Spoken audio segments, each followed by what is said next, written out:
Hello everyone, welcome to our channel. ये हमारा breakout strategy video का सेकंड पार्ट है। फर्स्ट वीडियो में हमने देखे थे ट्रेंड लाइन से हम कैसे ब्रेकआउट या फिर ब्रेकडाउन ट्रेड ले सकते हैं। Triangle pattern, rectangle pattern, channel pattern, ये सब पैटर्न हम कैसे चार्ट पे आइडेंटिफाई कर सकते हैं और कैसे हम उससे ब्रेकआउट ट्रेड ले सकते हैं। ये सारी चीज जो है हम फर्स्ट वीडियो में देखे हुए थे। इस वीडियो में हम और कुछ पैटर्न के बारे में बात करेंगे जिससे हमें ब्रेकआउट ट्रेड मिल सकता है। चार्ट में भी जो है हम कैसे वो सब आइडेंटिफाई कर सकते हैं, ये सब जो है इस वीडियो में हम जानेंगे। अगर आपने अभी तक हमारा चैनल को सब्सक्राइब नहीं किया तो एक बार सब्सक्राइब कर दीजिए, बेल आइकन को भी दबा दीजिए, तो हम जो भी वीडियो अपलोड करेंगे तुरंत उसका नोटिफिकेशन आपको मिलता जाएगा। और ये वीडियो अगर पसंद है तो एक बार लाइक भी कर दीजिए, तो हमें भी इससे मोटिवेशन मिलता जाएगा। तो चलिए शुरू करते हैं आज का वीडियो। आज हम सबसे पहले देखेंगे डबल टॉप के बारे में। ठीक है, तो हम चलेंगे चार्ट में। चार्ट में हम देखते हैं डबल टॉप पैटर्न जो है हम कैसे आइडेंटिफाई कर सकते हैं और उससे हम कैसे ब्रेकआउट ट्रेड ले सकते हैं। तो चलिए सबसे पहले चार्ट में। अभी ये बजाज फिनसर्व का चार्ट है। ठीक है, ये डेली टाइम फ्रेम में है। अब मैंने यहाँ पे पहले से कुछ खोज के रखे हुए हैं ताकि टाइम ना लगे। ठीक है, हाँ ये देखिए, ये एक हमको डबल टॉप का जो है पैटर्न यहाँ पे हमको दिख रहा है। ठीक है, सबसे पहले क्या होता है ना, हमें पैटर्न आइडेंटिफाई करना पड़ता है। जैसे हमको एक दिख गया, ये एक डबल टॉप का पैटर्न है। अभी हम लोग जो भी रूल्स हम जानते हैं उस रूल्स के हिसाब से हम इसको वैलिडेट करेंगे। अगर वैलिडेट हो गया फिर उस हिसाब से हम इसमें ब्रेकआउट ट्रेड लेंगे। तो सबसे पहले हम ये देखेंगे, ये जगह से प्राइस यहाँ पे ऊपर में गया, फिर रेजिस्टेंस लिया, फिर जगह ऐसे करके फिर इसने दोबारा यहाँ से रेजिस्टेंस लिया, उसी जगह में जाकर के फिर इसने नीचे आ गया। ठीक है, अब यहाँ पे जैसी रेजिस्टेंस ले लिया तो दोनों का जो टॉप है वो हमको दिखाई दे दिया। अभी हम क्या करेंगे, हम सबसे पहले क्या करेंगे, इसमें एक हॉरिजेंटल लाइन ड्रॉ करेंगे ताकि हमारा ये जो लाइन है ना, हमको ये पता चलना चाहिए ये सेम जगह से इसने रेजिस्टेंस लिया हुआ है। इसको मैं एक बार डिलीट करता हूँ। सेम जगह से इसको, ये हमारा थोड़ा सा 19-20 चलेगा, लेकिन आपको ऑलमोस्ट जो होता है ना, सेम जगह से इसको अपना रिवर्सल लेना चाहिए, रेजिस्टेंस लेना चाहिए। तो अभी ये सेम सेम लाइन से हमारा रेजिस्टेंस लिया ऑलमोस्ट, तो हमको ये पता चल गया ये एक डबल टॉप पैटर्न का फॉर्मेशन हो गया। अब हम क्या करेंगे, इसका जो ये जो मिडिल वाला जो लाइन है ना, जिसमें से नीचे में ऊपर में गया है, तो ये जो लाइन है ना, इस लाइन से हमको एंट्री लेना पड़ता है। ठीक है, ये जो लाइन है, ये लाइन हम उसको मार्किंग करेंगे। इस लाइन से जो भी प्राइस आएगा ना, आने के बाद में जैसे प्राइस यहाँ से नीचे ऐसे करके आएगा, तो ये लाइन हमारा जो मिडिल वाला लाइन का जो लोएस्ट लाइन है, तो इसको हम जैसे ही इस लाइन को क्रॉस करेगा फिर हम इसमें से ब्रेकआउट ट्रेड ले सकते हैं। हम चाहे तो यहाँ पे एक हॉरिजेंटल लाइन भी ड्रॉ कर सकते हैं। इसको हम डिलीट कर देते हैं पहले। ये इस लाइन से ये हमको समझ में आ गया, ये हमारा जो मिडिल पॉइंट है इसका सबसे लोएस्ट है। अब ये जो जगह है, इस जगह से ब्रेकआउट जैसे देगा, जैसे देखिए ये जगह से ये सबसे पहले ब्रेकआउट, इस कैंडल ने यहाँ पे ब्रेकआउट दिया हमारा, ये जो कैंडल है ना, यहाँ से ब्रेकआउट दिया, फिर उसके बाद में इसने देखिए उसी लाइन से इसने रेजिस्टेंस ले लिया। ठीक है, फिर रेजिस्टेंस लेकर के ये प्राइस एकदम सीधा नीचे की तरफ आ गया। तो ये जो होता है ना, ये अपना फर्स्ट एक टॉप हो गया, ये सेकंड टॉप हो गया। तो इस हिसाब से हम डबल टॉप का जो पैटर्न है हम फाइंड आउट कर सकते हैं अपना। अब इसमें एंट्री और स्टॉप लॉस टारगेट कैसे लिया जाता है, वो आपको ब्रेकआउट रूल के हिसाब से लेना पड़ेगा। ठीक है, जैसे ये जो जगह है ना, ये जिस कैंडल से इसने ब्रेकआउट दिया ना, देख लीजिए एक बार, ये जो कैंडल से इसने ब्रेकआउट दिया ना, ये कैंडल जैसे ही खत्म होगा उसी टाइम से हम इसको, इसका क्लोजिंग प्राइस से हम अपना एंट्री लेंगे। ये अगर आपको और भी क्लैरिटी चाहिए, हमारा चार्ट पैटर्न का एक वीडियो है, तो वो आप एक बार देख लीजिए, और भी इसका आपको ये कैसे एंट्री स्टॉप लॉस लिया जाता है वो आपको क्लियर हो जाएगा। तो मैं एक बार बता देता हूँ यहाँ पे फिर भी। तो ये हमारा यहाँ पे आप एंट्री लेंगे और इस कैंडल का जो एकदम टॉप है, ये एकदम जो टॉप जगह एरिया है, यहाँ से आपको जो है ना सेल होगा, और ये आपका हो जाएगा, एंट्री हो जाएगा और स्टॉप लॉस हो गया। और टारगेट जो होता है ना, इसका टारगेट का जो आपका सिस्टम है ना, वो भी मैं आपको बताता हूँ। अब इसका टारगेट का जो रूल है ना, इस पैटर्न में ये जो सबसे बड़ा जो एरिया है ना, ये जो डिस्टेंस है, इस डिस्टेंस तक ये अपना टारगेट दे सकता है। तो हमारा जैसे ये इस जगह से हम ट्रेड लेने वाले हैं, तो यहाँ से जो होगा इस लाइन से उतना ही डिस्टेंस तक इसका टारगेट देना चाहिए। लेकिन हम उस हिसाब से अंधाधुंध ट्रेड कभी भी नहीं लेंगे, टारगेट के लिए हम बैठे नहीं रहेंगे। हमको क्या करना पड़ेगा, कोई अगर ऑपोजिंग जोन बैठा हुआ है कि नहीं है, जब प्राइस नीचे की तरफ आएगा ना, तो ये रास्ते में कोई अगर ऑपोजिंग जोन बैठा हुआ है तो हमको ये भी देखना पड़ेगा। अगर ऑपोजिंग जोन कुछ बैठा हुआ है तो हमको उसी से पहले निकालने का हिसाब से हमको ट्रेड लेना पड़ेगा। तो इससे आपको समझ में आ गया होगा हम इसमें एंट्री, स्टॉप लॉस और टारगेट कैसे डिफाइन कर सकते हैं। ठीक है, अब आगे चलते हैं नेक्स्ट। अभी हम डबल बॉटम का जो पैटर्न फॉर्मेशन होता है ना, वो भी हम एक बार देख लेते हैं। तो ये भी यहाँ पे भी मैंने एक निकल के रखे हुए, ये देखिए ये एक डबल बॉटम का जो होता है ना, ये पैटर्न हमको दिख रहा है। तो हम सबसे पहले क्या करेंगे, इसका जो होता है ना, हम नीचे का जो बॉटम का जो 2 पॉइंट है ना, यहाँ पे एक हम हॉरिजेंटल लाइन ड्रॉ करेंगे। तो हमको यहाँ पे जो है ना क्लियरली ये दिख रहा है कि ये जो जगह है ना, यहाँ पे एक, यहाँ से एक इसने सपोर्ट लिया है, उसी लाइन से जाकर के दोबारा इसने सपोर्ट लिया है। अब इसका फॉर्मेशन को समझिए, सेलर ने क्या किया, प्राइस यहाँ से इसको नीचे की तरफ लेके आ गया, ठीक है। अब वो और भी लेके आना चाहते थे, लेकिन बायर ने यहाँ पे एक्टिव हो गया, फिर प्राइस को जो है ना यहाँ से ऊपर में लेके चला गया। फिर दोबारा सेलर ने ट्राई किया इसको नीचे में ले आने के लिए, फिर नीचे में जैसे ले आने की कोशिश किया, फिर उसी जगह में बायर ने एक्टिव हो गया। फिर एक्टिव होने के बाद में इसी कहाँ से प्राइस जो है सीधा इसको ऊपर में लेके चला गया। तो ये जो सेलर बायर का जो फाइट होता है ना, इसी की वजह से अपना डबल टॉप डबल बॉटम या फिर ट्रिपल टॉप ट्रिपल बॉटम ये सब फॉर्मेशन होता रहता है। अब हम इसमें, अब हमारा क्वेश्चन जो होता है ना, इसमें हम ट्रेड कैसे लेंगे। ये जो मिडिल पॉइंट है ना, ये जो मिडिल पॉइंट है, इसी मिडिल पॉइंट को हम अपना जो होता है ना ब्रेकआउट कैंडल का, हम इसमें जांच करने का एरिया बनाएंगे। यहाँ से जैसे ही कोई कैंडल अपना ब्रेकआउट देगा, उसमें से हम ट्रेड लेंगे। जैसे देखिए ये जो जगह है ना, इस जगह से मैं इसके ऊपर डिलीट करता हूँ। जैसे ये जो कैंडल है ना, इस लाइन को इस कैंडल से ब्यूटीफुल तरीके से इसने ब्रेकआउट दे दिया। अब हम क्या कर सकते थे, इस जगह से यहाँ पे हम एंट्री ले सकते थे।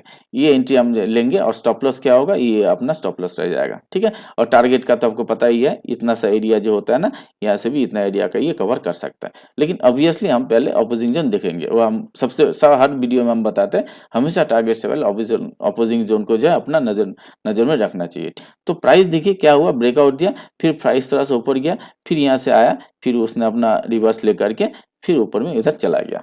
तो इस हिसाब से हम जो डबल बॉटम जो है वहां से भी हम ट्रेड ले सकते हैं, अपना ब्रेकआउट ट्रेड। तो आपका डबल टॉप डबल बॉटम दोनों का कॉन्सेप्ट आपको क्लियर हो जाना चाहिए। अब आगे बढ़ते हैं नेक्स्ट। अब हम चलते हैं अपना अगला पैटर्न की तरफ, वो है अपना ट्रिपल टॉप। तो चार्ट में चलते हैं एक बार, ट्रिपल टॉप कैसे पैटर्न फॉर्म होता है। तो ये अपना एक अदानी पोर्ट का चार्ट है, मैंने यहाँ पे भी निकल के रखे हुए, हाँ ये है। अब हमको ये पैटर्न जैसे दिख गया, हमको समझ में आ गया, ये एक अपना टॉप है, ये दूसरा टॉप है, ये तीसरा टॉप है। 3 टॉप देख के हमको समझ में आ गया ये ट्रिपल टॉप बन सकता है। अब इसको हमको वैलिडेट करना है, तो हम इसके लिए एक बार ड्रॉ करेंगे। प्राइस ऐसे गया, ऐसे हुआ, फिर दोबारा तीसरा, ये तीसरा बटन नीचे आ गया। अब ये जैसे बन गया अपना, हम क्या करेंगे, सबसे पहले एक हॉरिजॉन्टल लाइन लेंगे, उसको हमको वैलिडेट भी करना पड़ेगा, क्योंकि ये जो रिवर्स होकर प्राइस आ रहा है ना, ये हमारा सेम रिवर्सल जो रेजिस्टेंस लाइन है वहां से होना चाहिए। थोड़ा सा 19-20 चलेगा, ठीक है। जैसे ये देखिए इसका जो प्राइस है ना, ये थोड़ा सा अपने ऊपर की तरफ में गया हुआ है, तो कोई दिक्कत नहीं है, दोनों एकदम सही जगह से, एक थोड़ा सा ऊपर में चला गया, इसको हम टॉलरेट कर सकते हैं। तो यहाँ से हमको समझ में आ गया ये ट्रिपल टॉप का पैटर्न एक फॉर्मेशन हो गया। अब उसके बाद में क्या हुआ, प्राइस यहाँ से आने के बाद में थोड़ा सा फिर ऊपर जाने का कोशिश किया, लेकिन यहाँ से सेलर का प्रेशर इतना आ गया, फिर वो प्राइस एकदम सीधा नीचे की तरफ आ गया। अब देखिए इसको ऐसे बोल सकते हैं, क्योंकि हमको जो एंट्री वाला जो लाइन होना चाहिए ना, वो हमारा इसका जो ये जो मिडिल वाला लाइन होता है ना, ये वाला, तो यहाँ से हमको हॉरिजॉन्टल लाइन ड्रॉ करके यहाँ से हमको इसका एंट्री स्टॉप लॉस जो होता है कैंडल हमको देखना पड़ेगा। लेकिन इसने क्या हुआ ना, इस प्राइस का नीचे से ही जा करके इसने गैप डाउन दे दिया, तो शायद हमको एंट्री इसमें नहीं मिला हो, तो वो अलग रूल है, वो हम अलग टॉपिक में बात करेंगे। लेकिन हिसाब से क्या होना चाहिए था, हमको अगर इस प्राइस जो होता है ना, यहाँ से ऐसे करके कैंडल बनाया होता, तो हमको समझ में आ जाता कि यहाँ पे इसने एक ब्रेकआउट दे दिया, तो इस कैंडल को बेस करके हम एंट्री स्टॉप लॉस जो हम बना सकते हैं। तो ये अपना ब्रेकआउट रूल के हिसाब से ऐसे बनता है। अब टारगेट हमको कितना लेना चाहिए, ये जो पैटर्न जो होता है ना, इसका जो सबसे बड़ा वाला डिस्टेंस वाला होता है ना, उतना ही हम ये एंट्री वाला प्राइस से ड्रॉ करेंगे। तो समझ लीजिए इतना तक है। अब हमको डेफिनेटली हम बार बार वही बोलते हैं, टारगेट हमको डिसाइड करने से पहले सबसे पहले हमको कोई अगर अपोजिंग जोन, अगर जैसे हमको जो भी लेना है ना, यहाँ तक कोई अगर अपोजिंग जोन अगर है कि नहीं, वो हमको देखना पड़ेगा। ये मैं सबसे पहले सबको बोलता हूँ, एक बार अपोजिंग जोन पहले एक बार देख लो, ताकि हमारा स्टॉप लॉस ना लग जाए। तो इस हिसाब से आकर के हम ये ट्रिपल टॉप से एंट्री स्टॉप लॉस टारगेट लगा सकते हैं। और ये ट्रिपल टॉप आइडेंटिफाई करने का जो पैटर्न समझने का जो तरीका है, वो आपको इस हिसाब से देखना पड़ेगा, ठीक है। ट्रिपल बॉटम के लिए क्या होगा ना, प्राइस ऊपर से नीचे की तरफ आएगा, फिर यहाँ से सपोर्ट लेगा, फिर ये एक बार ऊपर जाएगा, फिर दोबारा यहीं से सपोर्ट लेगा, फिर ऐसे करके तीसरे बार भी यहीं से सपोर्ट लेगा, फिर यहाँ से करके टाइम स्पेंड करेगा, फिर ऊपर में चला जाना चाहिए इसका। तो इसके लिए इस केस में क्या होगा ना, ये देखिए यहाँ से जो होता है ना, अपने एक सपोर्ट लाइन बनना चाहिए, और इसका जो मिडिल पॉइंट है ना, इस मिडिल पॉइंट से हम लोग इसका जो ब्रेकआउट कैंडल है ना, वो हम इसमें से जज करेंगे, ठीक है। अब अगर ट्रिपल बॉटम का पैटर्न अगर फॉर्म हो रहा है ना, तो यहाँ पे हमको जो है ना, ये ग्रीन कलर का कैंडल दिखना चाहिए। ये ग्रीन कलर का जैसे कैंडल ऊपर में क्लोज दे देगा, यहाँ से हमारा एंट्री होगा, और इसका जो नीचे है इसका अपना एसएल हो जाएगा। और टारगेट जो होता है ना, ये टोटल फॉर्मेशन का जितना भी बिग एरिया है, वो बिग एरिया को फिर हमको यहाँ से उतना ड्रॉ करना पड़ेगा। अब इसमें अपोजिंग जोन वगैरह देखना पड़ता है, हमको मैंने आपको पहले भी आपको बताया हुआ है, वो तो हम लोग ध्यान में रखेंगे। तो इस हिसाब से होता है ना, ट्रिपल बॉटम का हम इसमें फॉर्मेशन भी देख सकते हैं और ट्रेड भी इसमें से हम ले सकते हैं, ठीक है। अब आगे बढ़ते हैं नेक्स्ट। अब हम देखते हैं हमारा अगला पैटर्न जो है हेड एंड शोल्डर। अब हम देखते हैं चार्ट में हेड एंड शोल्डर का पैटर्न जो होता है, वो हम चार्ट में कैसे आइडेंटिफाई कर सकते हैं। तो चलते चार्ट में एक बार। अब हम देखते हैं हम चार्ट में हेड एंड शोल्डर पैटर्न कैसे आइडेंटिफाई कर सकते हैं। मैंने इसमें भी एक निकल के रखे हुए चार्ट में। तो ये देखिए, ये कितना अच्छा से ब्यूटीफुल तरीके से फॉर्मेशन हुआ है हेड एंड शोल्डर का। अब देखिए चार्ट में अगर आपने ऐसा पैटर्न आइडेंटिफाई कर लिया है, तो उसको हम कैसे देखेंगे। ये देखिए, ये एक पैटर्न जो होता है ना, इस हिसाब से फॉर्मेशन हुआ है। तो इसमें आपको ये समझना है, ये अपना हेड हो गया, ठीक है, और ये जो दोनों होता है ना, ये दोनों अपना शोल्डर हो गया। तो इस हिसाब से इसको हम हेड एंड शोल्डर पैटर्न बोलेंगे। अब इसको हम क्या करेंगे समझने के लिए, प्राइस जो होता है ना, प्राइस अपना यहाँ से पहले ऊपर में तरफ गया है। फिर ये प्राइस को देखिए, मूवमेंट देखिए, ये अपना प्राइस ऊपर की तरफ जाना चाहता है, ठीक है। ऊपर की तरफ अगर जाना होता है ना, तो इसको हायर हाई बनाना पड़ेगा कंटिन्यूअसली। यहाँ पे इसने प्राइस गया, फिर दोबारा इसने यहाँ पे ऊपर में गया। तो अभी इसको हिसाब से अगर ऊपर में बनाना चाहिए होता है ना, तो फिर यहाँ से यहीं से कहीं से इसको रिवर्स लेकर के इसको ऊपर की तरफ जाना चाहिए था। लेकिन ये क्या किया, ये प्राइस को ऊपर में नहीं ले जा सका। मतलब बायर जो लोग होता है ना, बायर यहाँ से प्राइस को ऊपर की तरफ में नहीं जाने सका। तो उसके लिए इसने क्या किया ना, प्राइस यहाँ पे दोबारा यहीं से आकर के सीधा नीचे की तरफ आ गया। तो इसका मतलब बायर लोग क्या हुआ ना, यहाँ पे बायर लोग अपना सस्टेन नहीं कर सका, सेलर लोग उसको प्रेशर करके नीचे में आ गया। लेकिन बायर लोगों ने क्या किया, दोबारा इसी जगह से उसको डिफेंड कर लिया। डिफेंड करके प्राइस को और फिर ऊपर ले जाने का कोशिश किया। लेकिन सेलर ने क्या किया, दोबारा इसी जगह में ये लोग एक्टिव हो गया। एक्टिव होकर के प्राइस को सीधा नीचे से लेकर के ब्रेकआउट दे दिया। तो ये जो है ना, इसका एक आइडियली कॉन्सेप्ट होता है, ठीक है। अब इसमें हमको ट्रेड कैसे मिलना चाहिए, ठीक है। ये जो मिडिल वाला जो लाइन होता है ना, इसको हम लोग नेक लाइन बोलते हैं। ये अपना नेक होता है ना, नेक का जो अपना जो पोजीशन होता है, इसको हम लोग नेक लाइन बोलते हैं। इस नेक लाइन से प्राइस जैसे ही ब्रेकआउट देगा, तो उसी हिसाब से हम इसको ट्रेड लेंगे। कैसे होगा, ये अपना नेक लाइन का ये पैटर्न मान लीजिए। यहाँ से देखिए, ये जो कैंडल होता है ना, ये कैंडल यहाँ पे इसने, ये जो कैंडल है ना, इस कैंडल से हमको ट्रेड लेना पड़ेगा। तो ये कैंडल जैसे ही यहाँ पे क्लोज दिया, यहाँ पे हमारा एंट्री होना चाहिए। फिर और इसका जो अपना जो इस कैंडल का जो अपना ऊपर वाला हिस्सा है, ठीक है, यहाँ पे आप लोग को स्टॉप लॉस होना चाहिए एसएल। और टारगेट का जो होता है ना, टारगेट आपको ये पूरा पैटर्न का जो होता है ना, जो सबसे बिगेस्ट आपको फॉर्मेशन होता है, ये आपका डिस्टेंस यहीं से हमको नापना पड़ेगा। तो इतना एरिया टारगेट इसका आइडियली देना चाहिए। लेकिन हमको अगर कोई बीच में अगर जोन आ गया, तो उस जोन से हम पहले हमको टारगेट से निकलना पड़ेगा। तो हेड एंड शोल्डर का जो होता है ना, कॉन्सेप्ट यही होता है। ये हेड एंड शोल्डर जो होता है ना, ये आइडियली एक रिवर्सल पैटर्न होता है। प्राइस ऊपर की तरफ जाना चाहता था, लेकिन इसने प्राइस को पूरा पैटर्न फॉर्मेशन होकर के नीचे की तरफ में लेके आ गया। तो इस हिसाब से आपको हेड एंड शोल्डर को जो होता है आइडेंटिफाई भी करना पड़ेगा, और इसका ब्रेकआउट कैंडल को भी आपको जज करना पड़ेगा, ठीक है। कॉन्सेप्ट क्लियर है। अब आगे बढ़ते हैं नेक्स्ट।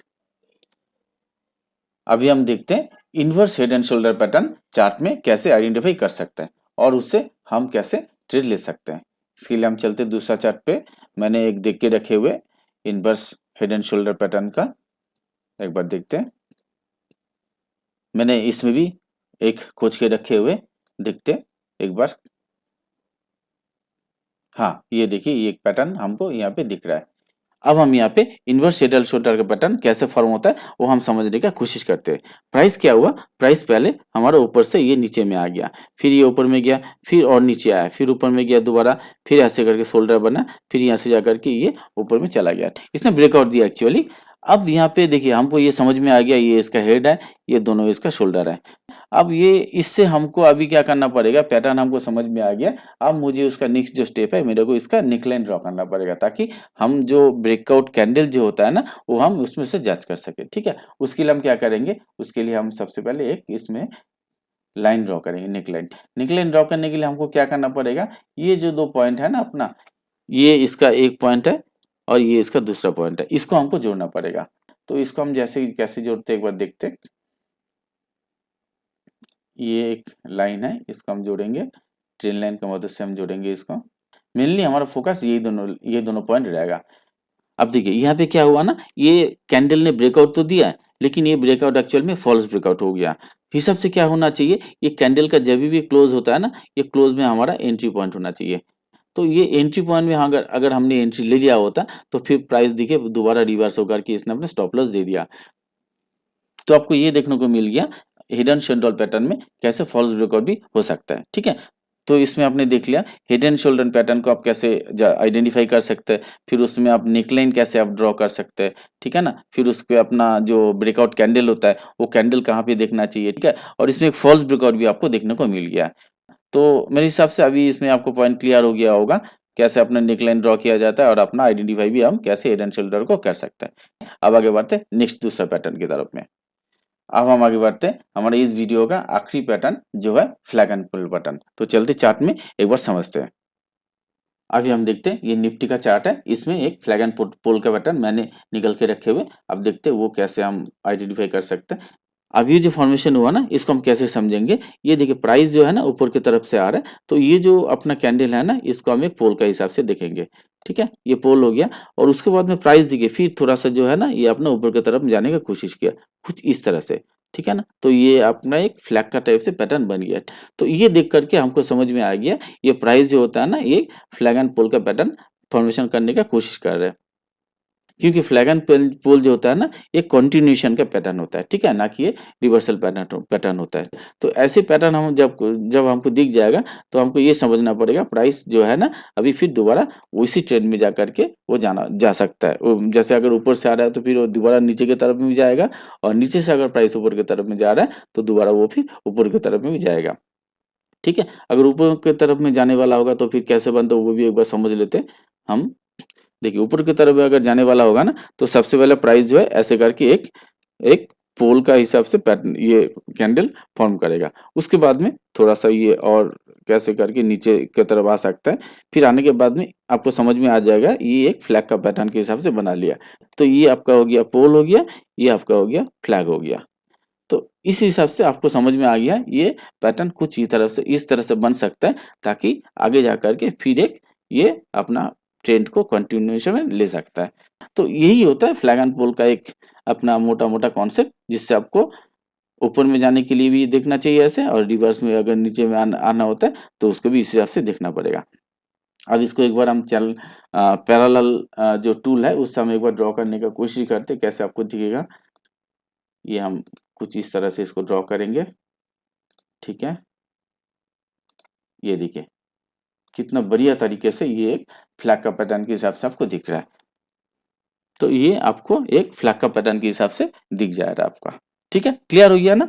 तो फ्लैग एंड पोल पैटर्न में इतना ही, कुछ खास नहीं है इसमें, ठीक है ना। ये देखने से आपको समझ में आ जाएगा कि ये एक इस हिसाब से पैटर्न बनने वाला है अपना।